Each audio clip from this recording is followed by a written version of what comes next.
Spring day drinking, now part of our irresistible scent collection.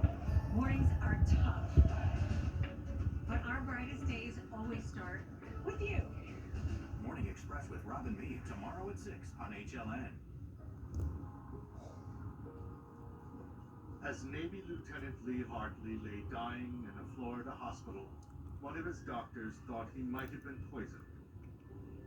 As a result, at the lieutenant's autopsy, doctors specifically tested for toxins, and they saved samples for later analysis.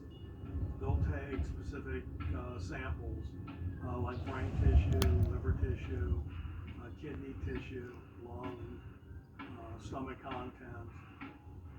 Arsenic is retained longer in the fingernails and hair than in any other part of the body. Arsenic is bound in organic matter differently than it is in our body, where it goes to inorganic stuff. It goes to our keratin, it goes to our nails and our hair. That's where the high keratin cells are.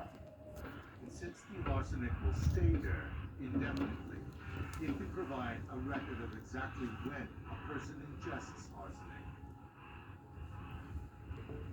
Your hair on your head grows about a half an inch a month. So when they do testing, they say take a lock of your hair. You want to take like a pencil's width of hair, 3 inches long. That could give you information for about 6 months. If you test it out at the 3 inch, that's 6 months from the initial exposure. To create a forensic timeline for when Lieutenant Hartley ingested the arsenic, his hair samples were subjected to a process called atomic absorption spectroscopy.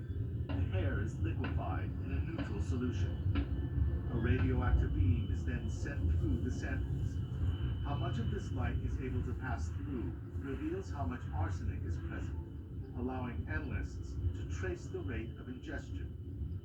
This showed that Lieutenant Hartley got an initial dose of arsenic while he was 1 month out to sea. And there was a massive spike 1 month later, around the time he was on shore leave with the rest of the Forrestal crew in Spain. While there, he finally reunited with his wife, Pam. Pam would have come over with 100 other wives, probably. 100 or 200 wives typically go from port to port if they can afford to fly over, and then they can reunite with their husband for a week if we're in port that long. During this time in Spain, Pam cooked breakfast for Lieutenant Hartley and another shipmate. Soon, both were sick. Lee and his crewmate